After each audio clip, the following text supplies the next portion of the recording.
To The Point of View. This is your favorite current affairs show here on Channel One Television. On The Point of View, we get the right guests, ask them relevant questions on issues that matter to you. We have a 2-in-1 show for you tonight because this is our main show before Independence Day on Friday. And so we are reflecting on Ghana's independence by looking at the lives of two critical, sometimes divisive figures. Dr. J.B. Danquah, known as the doyen of Ghanaian politics, is a man who splits opinion. I was speaking to a man who's written a freshly published biography of Dr. J.B. Danquah. Later on, I'll speak to Dr. Nimoy Thompson, who has a strong angle on Kwame Nkrumah's seminality in Ghana's formation. We'll be discussing that when we come back. Stay with us. Welcome back. So tonight is a double-decker. We start off with the author of a new book, Echoes from the Doyen, J.B. Danquah, to Ghana and Africa. It's a book that today, the 4th of March, will be launched or was launched. And the author is Barima Piesie Okyere-Darko. This is his 5th or 6th book, so he's been writing quite a lot of things. And he's going to talk to us about why he believes Dr. J.B. Danquah's place in Ghana's history needs to be defended, particularly because of some of the narratives of the past few years, which he believes wants to either demonize or ostracize or exclude the doyen from his rightful place in Ghana's history. So he's my guest for the first part of the show. Barima, thank you so much for joining the program. You're welcome, Bernard. Amazing. So look, this book is interesting. Sure. Let me go for the next. Okay. So the echoes from the doyen, J.B. Danquah, to Ghana and Africa. Why did you write this book? Okay, I wrote this book because I have a very strong passion for Ghana and Africa. Mm-hmm. And I believe that we can build a first-class Ghana and a first-class continent. As a result, I have a group or an organization called Awake Africa. Okay. Championing African Heritage. Awake Africa. Africa Ghana Mission. Okay. Championing African Heritage. So as a result, we decided to research it to fathers who have come ahead of us. Okay. Dr. Kwame Nkrumah, J.B. Danquah, and a number of them. I'm a fan of Mandela, almost all the nationalists, Nnamdi Azikiwe and co. I have discovered that they left us golden legacies that if the younger generations are to pick them up, we'll be able to build the Ghana we all want. And our inability to live in their footprint is the reason why we are suffering. So I sincerely believe that if Ghanaians should get to know J.B. Danquah, the true J.B. Danquah, and emulate his policies and the things he stood for, Ghana will become like Britain. So you've written a number of books in the past on nationalism, on the unfinished business of independence, Africa and prophecy, and all of those. But this will be your first biography. Yes. In terms of on a person. So why J.B. Danquah? Because reading about our history, about independence, why a biography on J.B. Danquah? Okay. I'm a bit prophetic. Okay. In 2002, the Lord led me to write this book, Princess from Eden. Okay. The book is telling people that human race began in Africa. Christians and Muslims believe that God created man in Eden. And I want to tell the world that Eden is in Africa. Eden is in Africa. And that prince is the black man. And so Africa is the cradle of civilization. Sure. And it points out that Jesus, David, Adam, all those biblical characters are blacks. And blacks have had a golden generation before. So this book explains the life journey of the black man and links the black man to the life story of Joseph. So what I want to tell people is that when you see Joseph, it's telling more about Africa. So I related Joseph's life to Kwame Nkrumah, Mandela, and a number of characters. I see. And what blacks have done, inventions and great things that blacks have done, like Thomas Mensah, the man who was able to work on the internet to speed up the internet that today we are all enjoying. So Mandela is a symbol of Joseph of our time. I see. Mandela. And what is the life journey of the African? Like you said, Africa was the cradle of civilization. We started well. We began a number of things, architecture, science, a number of discoveries on this earth began by Africans. That is how Joseph began his life. The Bible said that his father loved him, and he had a coat of many colors. It's a symbol of different talents. He was able to shine. But there came a second phase of his life whereby his glory was treated. He went to prison. So the black man started well. People looked up to him, and the second journey of the African race has been a life of prison, has been a life of slave trade. So the slave trade, the colonizations are all symptoms of the prison life that we have been in. Okay. And then there came the third phase of Joseph's life. He came out of prison to become a ruler of Egypt. In the same way, Africans are ending the second phase of the struggle, and they are going into the third phase of a glory. But how would they believe? So Mandela is that symbol. Mandela comes from a royal family. His father wanted him to be a chief, trained him to be a lawyer. He ends up fighting for his people and ends in prison. He stays in prison. That is the hopeful life his father had for him is crushed. He enters into prison. And 27 years after, he comes out to become the leader of his country. And the unique thing about Mandela is that he was able to bring the blacks and white. People thought he was going to revenge on the white because of the torture and the injustice they have merited on blacks.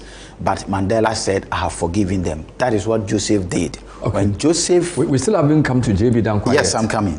So when Joseph got to that place of glory, he forgave his brother. So what am I saying? There's a ministry of reconciliation that Africans are going to champion, uniting the races together in spite of the injustice, the pain that they have caused us. So then there comes this man who is also called Joseph, and went through the journey of Joseph, goes to prison, comes out of prison, helps in the emancipation of his people, and still stands for unity and forgiveness. Bernard, if you should read Dr. Danquah's letters in prison, you will see that he was full of forgiveness. In spite of what Nkrumah's government had done to him, he wrote to Nkrumah that Nkrumah's idea of African unity is splendid, and that if he should come out of prison, he was going to support Nkrumah to achieve that united Africa. He suggested to Nkrumah that the name Africa is even colonial, and just as he changed the name Gold Coast to Ghana, Nkrumah should think of a name that is unique. They should check of an original name that could be found in the Bible, and his opinion was Kush, that Africans should not even use any identity that is Western. Because Africa was after a man Africanus, very who good. was one of the Roman officials. Very good. So in prison, in spite of what had happened to him, he suggested to Nkrumah that if he should come out of prison through the Institute of African Studies or the Ghana Academy of Arts, they would champion the African liberation and the United States of Africa, which Nkrumah was preaching. So and he had even gone to buy a copy from Nkrumah, and Nkrumah had also sent a copy autographed to him, and he wrote to Nkrumah that before... This was while he was in prison? Yes, in prison. Before you brought your book to me as a gift, I had already bought one. You see, so he was full of forgiveness, and so I came to understand the Joseph characteristics in him. I see. So for you, JB Danquah's life is prophetic? Sure. No problem.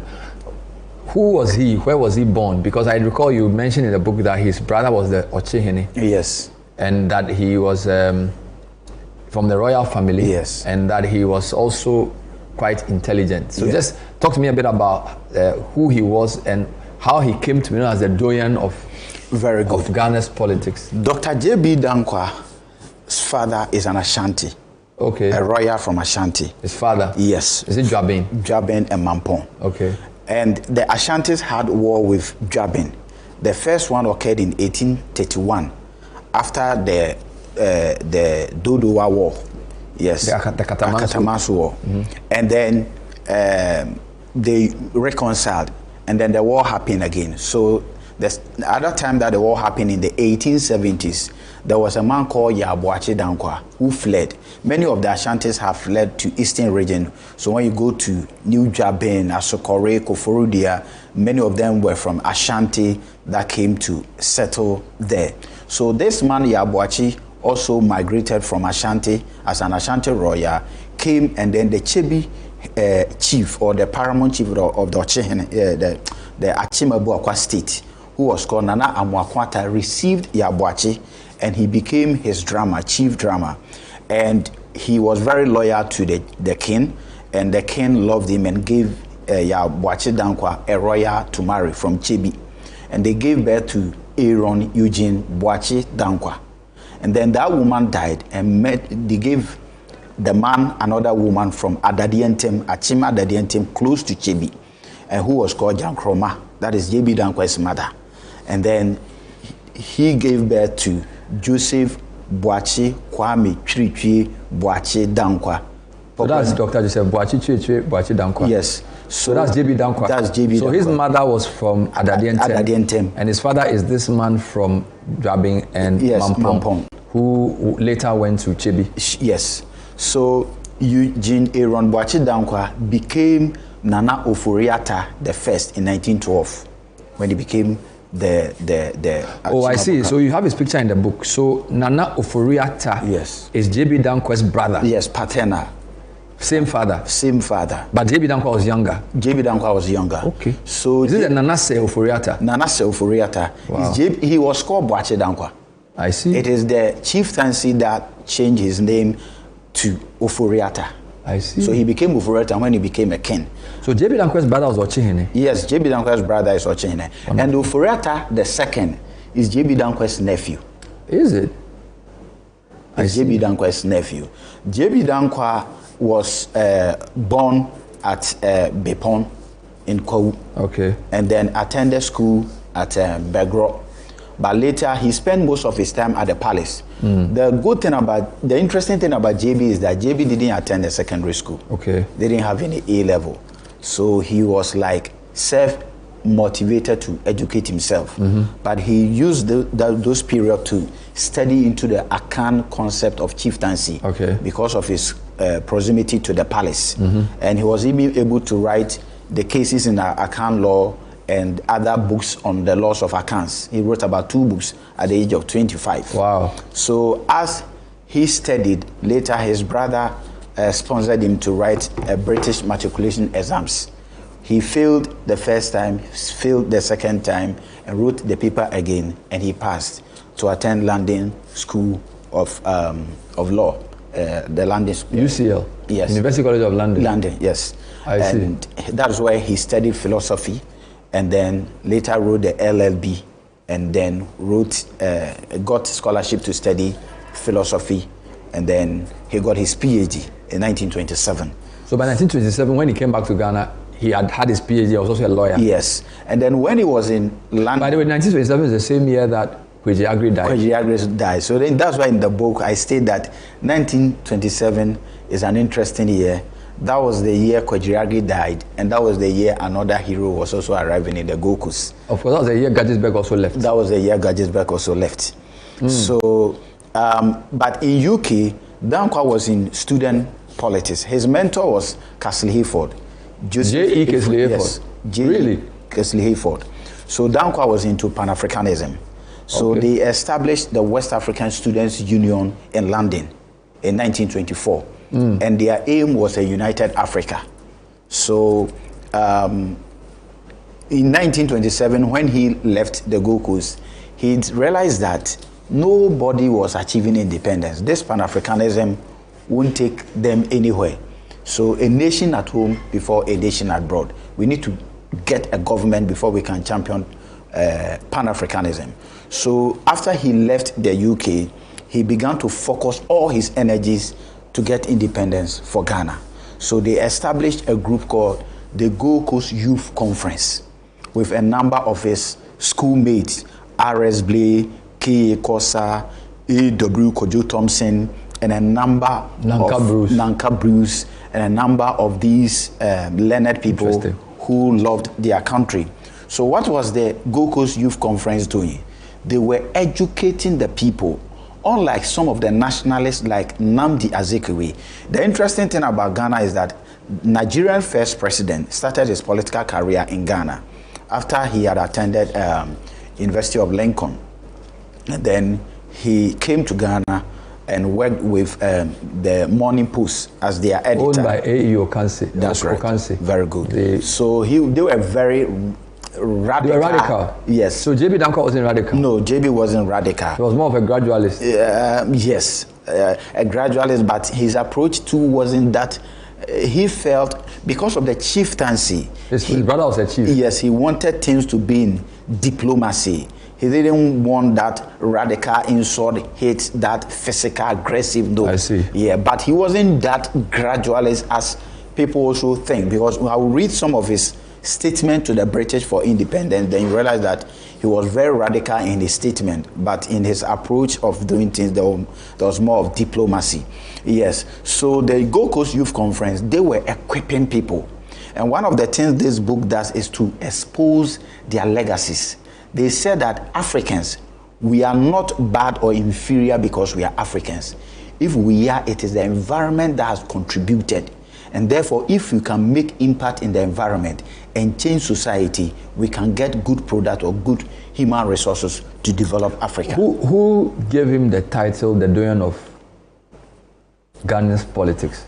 The Doyen was unofficially referred to him already because he was the first person to mobilize people into politics. J.B. Danquah is the first person in this country to come to Bernard, Charlie, we can get independence, so let's do politics. People didn't love politics. And he said, people had so much apathy. Nobody was paying you. Nobody was paying you. And people, if you associate with the white man, you get paid. So are you saying that what the Aborigines Rights Protection Society did was not political mobilization? Because they argued against the lands ordinance. Very good. They were into civil activism. Okay. But when you talk about politics, like form a political party, it was JB. It is JB. So, and the group was called the what? The Youth. The Gold Coast Youth Conference. So that was the antecedent of the UGCC. That's right. And he founded it. Yes. What year is this? 1927. With a number of people, not he. So R.S. Blay. R.S. Blay, a certain man called Bossman, K.A. Kosa. In fact, K.A. Kosa was the first leader, and JB revived it. So they used that to bring the youth together. So who referred to him as a Doyen? Was it the Watson Commission? Officially, the Watson Commission. But like I'm saying, that he was unofficially known as the Doyen. Because he started partisan political mobilization. Almost, if you look at Ghana's political history, all the politicians passed through his house, including Kwame Nkrumah. He recruited Komla Gbedema into politics. Wow. He recruited Akonje into politics. So all the people who entered into party politics, including Kwame Nkrumah, all of them passed through, let me say, either we say the hands or with a relationship with Dr. J.B. Danquah. I see. Yes. Yes. So that is why he was known as the Doyen without any argument. But when it comes to the official title as the Doyen, this is the reason why they call him the Doyen. JB was able to move to the various tribes, Evers, Gans, and gave them a certain, you could call it propaganda or whatever theory, that they all migrated from Asian Ghana and that they shouldn't allow the current differences to set them apart, that they should rather come together with this concept of Ghanaism. And the people bought into it, and it brought some tribal unity. And he was able to convince the Asante Hene to append his signature to form one nation with the Gold Coast in 1943. And the British governor said Asante Hene had let him down. And then the Secretary of State was called Oliver. I've forgotten the other. So what you are saying about convincing the Asante Hene to agree, is this documented? Yes. Is it in the book? It is in the book. Is it the one who suggested the name Ghana? Yes. He suggested the name Ghana. Really? And he did that. What year is this? He officially did that in 1944. 1944. Do you know why? The bond of 1844 was 100 but years. I thought when the motion for independence was being moved, there's a school of thought that he and the UGCC felt Nkrumah was rushing, so they were not in favor of it. No, they are all not true. Really? Yeah, they are all not true. The name Ghana, J.B. Danquah brought a lot of concept. The name should be used for independence. According to Danquah, his first name was Voltaria, River Volta. J.B. Danquah dreamed that one day we will all be called Voltarians. The name was also Voltaria. Yes. That was his first idea. That's according to him. Everything I'm saying. These things are in his letters? Or yes, that's why my book is called Echoes. These things are like, as I'm talking to you, somebody's recording and narrating it to people. So it is not a third person research that I'm bringing. So these are letters he wrote? Yes. That was the first name he chose. Voltaria. Voltaria, for our great river Volta. And his reason, just like Nigeria, yes, or Niger. His reason was that he didn't want a foreign identity. He didn't want a white man to give us an identity. Something in an environment, he should pick it. And then he said by 1936, he was convinced that the name should be Ghana. And then he wrote a poem on Ghana in 1936. There's a poem in the book? Yes, about the woman he loved. You know, it's J.B. Danquah who revealed that Ghana is the same as Guinea. And he reveals all these things in his writings. So, and he even explains the root word of Ghana. Ghana comes from the word K-A-N-A, or Akana Kingdom. All of these are in the book in his letters. And he explains where Ghana even started, 500 BC, and explains how Ghana fell. Although the current Gold Coast had no direct relationship with the Ghana Empire that he referred to. That is, he sort of drew inspiration from the Ghana Empire. No, to him, his research, we are the direct descendants. Some intellectuals find fault with some of his research, but what he was able to achieve was that he was able to build faith and unity in the people, and he was able to get Asante united with the Gold Coast. And when you read, and you said this is 1943. Yeah, 1943. But the UGCC was formed in 1947. Because they had independence of mind and they were working towards it. So in 1947, the Gold Coast Youth Conference realized that no, they have prepared the minds of the people. Now they can form a political party to claim government. So that was the reason why the UGCC was formed. In 1947. August the 4th. As a matter of fact, the UGCC was an amalgamation of two political groups, one led by Edward Akufo-Addo and Ateku. They were forming a political party called Gold Coast People's League in Accra here.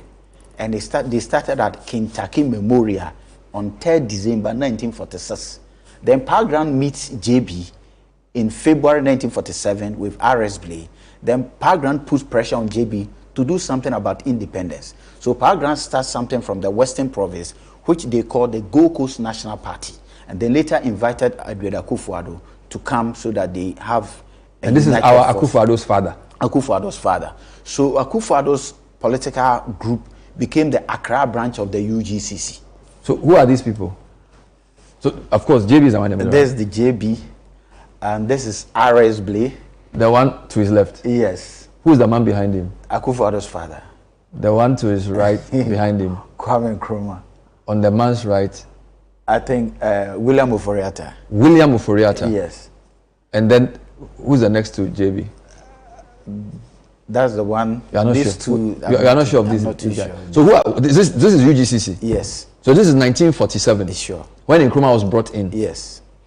I see. Yes. So, when people say that JB... But Pargrand is not in this picture.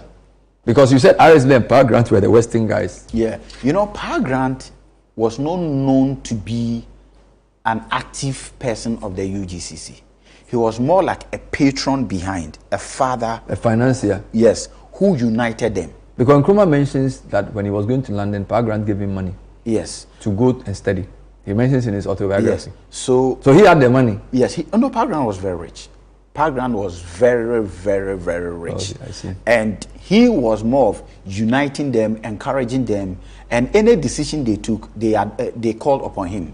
Now, when people say that the UGCC, Danquah said they should wait for independence. So, yes, UGCC, but I mean, that's what we were taught, that UGCC's motto was self-government within the shortest possible time, and then CPP was self-government now. Indeed, Nkrumah was ejected. But are you aware that after the 48 riots and the 6 were arrested, the history teaches us that the 6 blamed some of the problems they faced from Nkrumah's It's not true. restlessness? It's not true. Which one is not true? They didn't blame Nkrumah. They could not even blame Nkrumah. So how was Nkrumah ejected from the UGCC, or he left on his own? Nkrumah planned to live on his own, and I have them all here in my book. Nkrumah writes in his own autobiography that when they had discussion in prison, he realized that his views were different from the others. And from prison, he made up his mind that a split will come. And if a split will come, he was determined to do things in such a way that the masses will be on his side.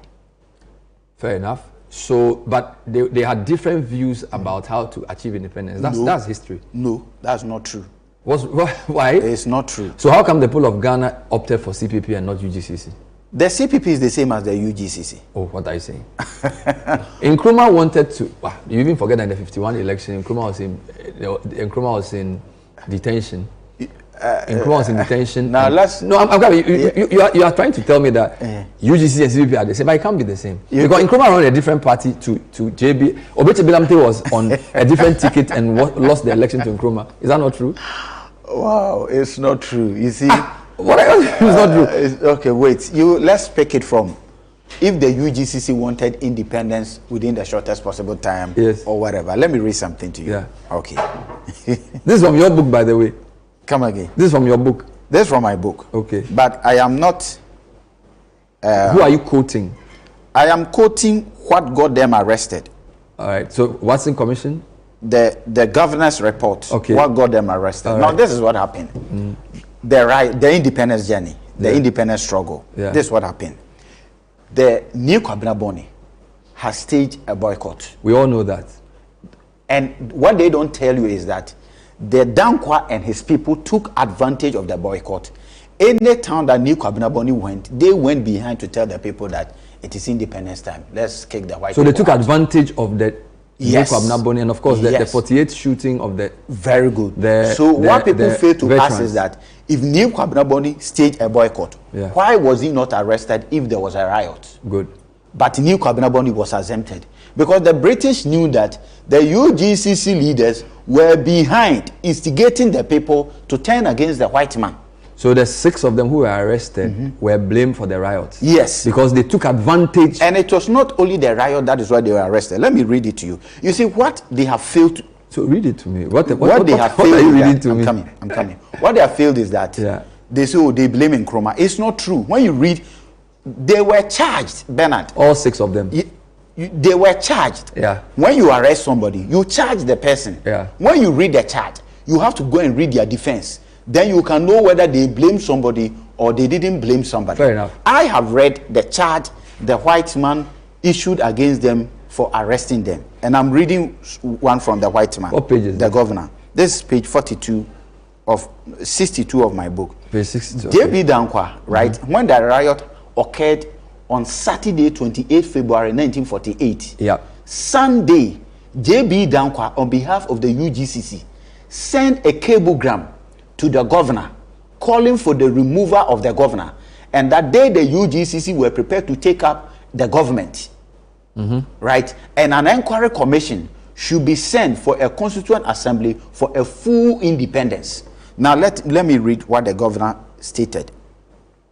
He said, unless colonial government is changed, a new government of people and their chiefs installed at the center immediately, outraged masses now completely out of control with strikes, threatening in police quarters and rank, and the file, police indifferent, or say working committee, United Gold Coast Convention, declare prepared and ready to take over interim government.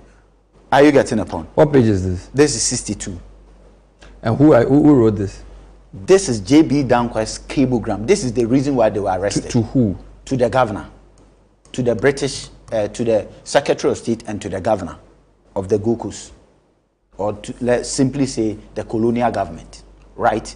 And this is why they were arrested, because they called for the removal of the governor, and that they were prepared to take up. So I just wanted to just clarify something. We've made a point. Nkrumah leaves UGCC and forms CPP. Yes. He offers a different version of a vision of the colony to Ghanaians, and Ghanaians prefer him. Therefore, they vote for CPP. Because he deceived them. In what way? He deceived them because he himself made it clear that he deceived them. Where? When he wrote in his book that he went about doing his propaganda. So he deceived the Ghanaians. But propaganda is that you are exaggerating. He deceived Gold Coasters that what? See, we were made to believe that Kwame Nkrumah formed a new party. Is that not it? No, is that not it? No, I'm coming.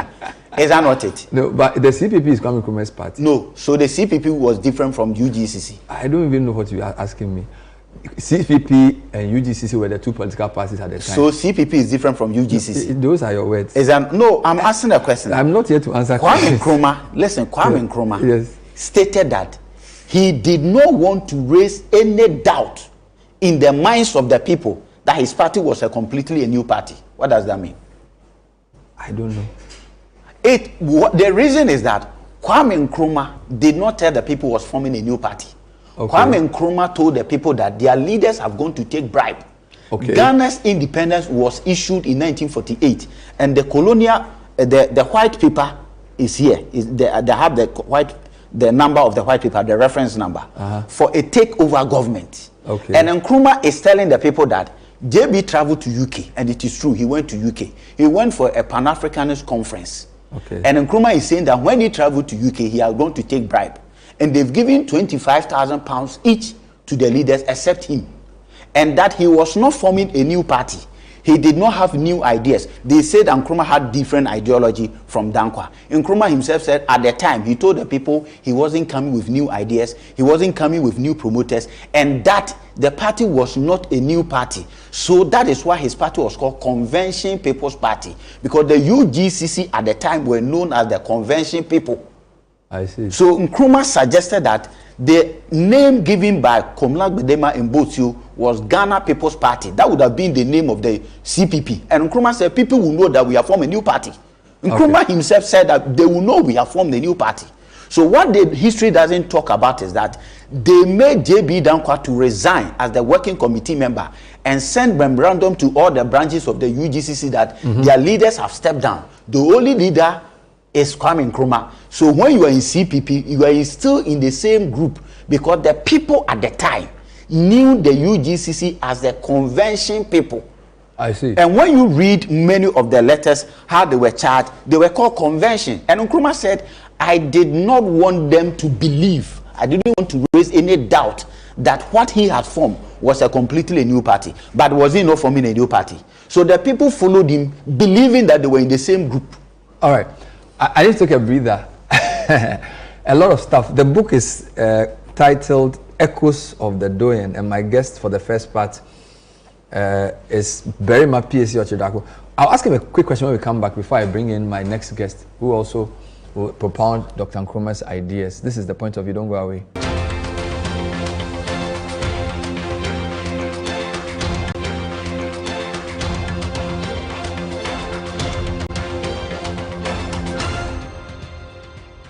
Welcome back. The Point of View tonight is a double decker. We started off with the man who's launching a book today.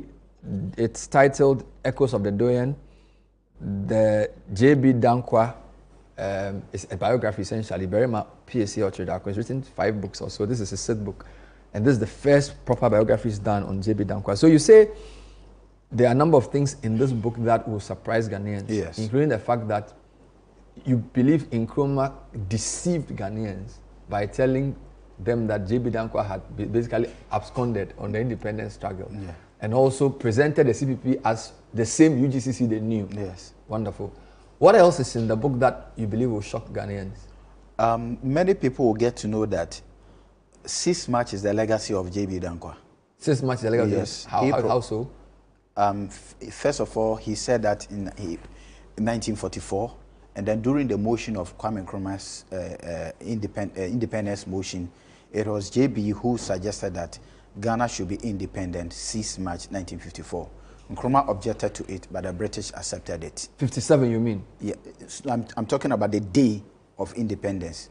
Yes. The 6th March. 6th March, yes. Because the bond of 1844 was signed on the 6th March. That is JB Danquah's. And this is in the hands of the Legislative Assembly? Yes. The British also records that. I've done my research, and the British attributes. Okay. So you're saying the name Ghana was his suggestion? Ghana. Yes. The 6th March date was his proposal? The flag we have, the Ghana flag,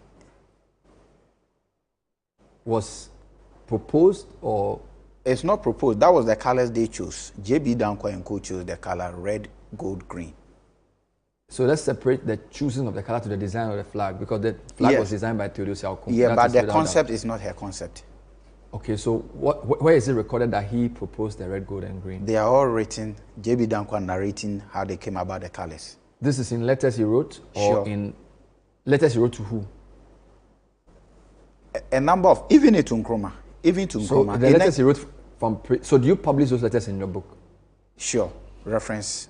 So he writes to Nkrumah. What year is he writing to Nkrumah about this? Nkrumah's autobiography, J.B. Danquah replied Nkrumah, sent a copy to the Daily Graphic. It's recorded in the Daily Graphic.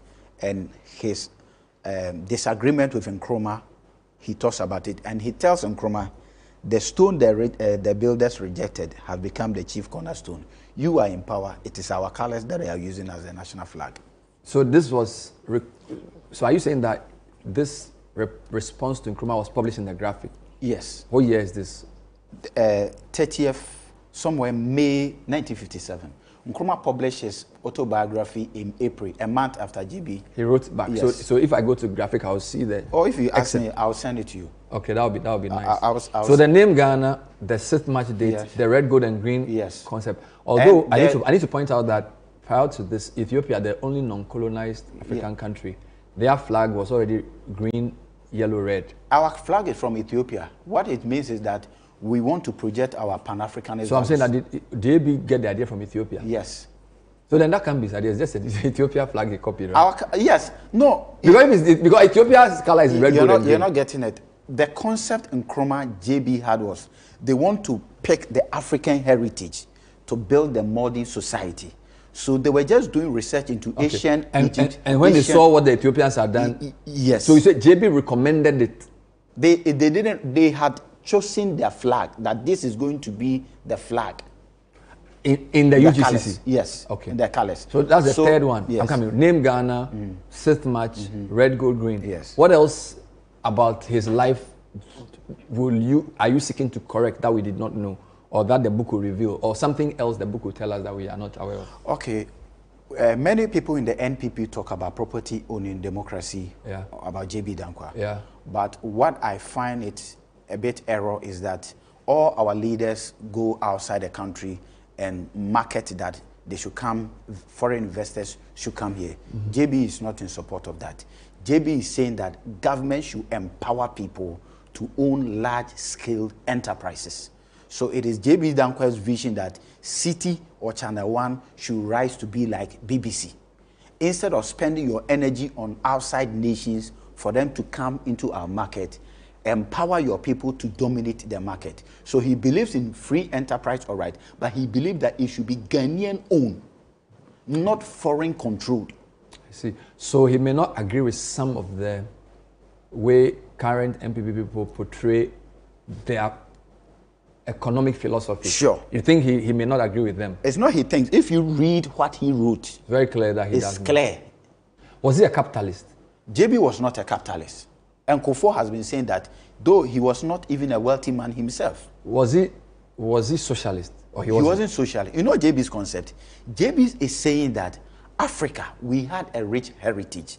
So when he was drafting first constitution for independence, he listed chieftaincy, democracy, and modernism. He believed that chieftaincy is a model of our custom and everything. So let's learn something from that institution. Let's blend it with democracy and modernism. Modernism. Yeah. So JB was saying that we have values, we have traits, we have things that we should pick. For instance, JB's support for free enterprise was not because of Western influence, but it is because in the olden days, the chiefs didn't control trade. They gave room for people to trade.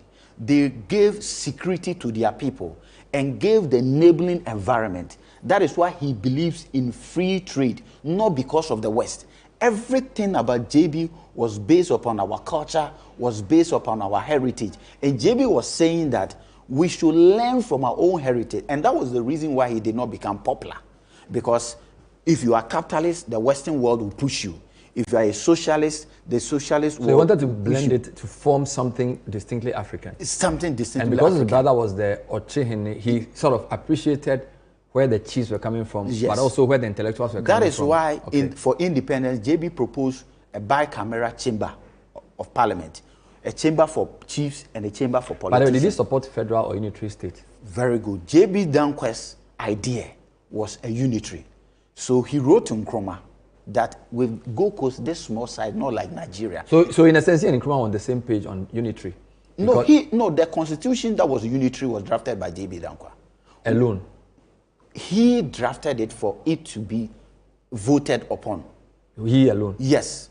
How does one man draft the constitution? So you read it, it's in the book. He said it is not the policy of the United Gold Coast. No, I'm talking about the draft of the constitution. I see. And then he listed that it should be a unitary state. Fair enough. And then because Nkrumah also explains in his book that he did not think we should be a federal state. No, the reason why JB later shifted for the federal is because when Nkrumah inherited government, you know, the 1951 constitution that Nkrumah inherited to become the prime minister was already a unitary state constitution. Yeah, but I'm saying that I'm just making a point. Nkrumah amended things in 1954. Hold on. Nkrumah was for unitary. That is without doubt.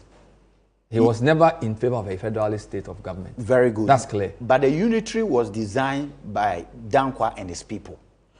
But how did Danquah then become a federalist? Very good. That's the question we need to ask and answer. Nkrumah, when he became the prime minister in 1954, called for an amendment in the constitution and changed a number of things. And then they felt that the new constitution Nkrumah had brought in 1954 will not sit well with them. And therefore, based upon what Nkrumah had done, they are now proposing federal. So initially, they were all for unitary. Where can people get the book to buy? EPP Bookshop, Kingdom Bookshop.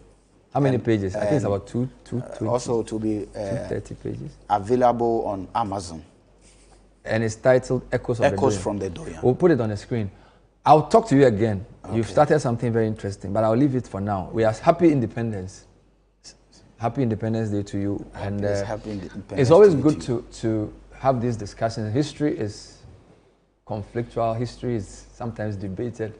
A nation must reckon with its past so it can move forward to its future. When we come back, I'll speak to a Garveyist and Nkrumahist who also happens to be the DG of NDPC, Dr. Nimoy Thompson. Or is it the board chair? We'll be right back. Stay with us.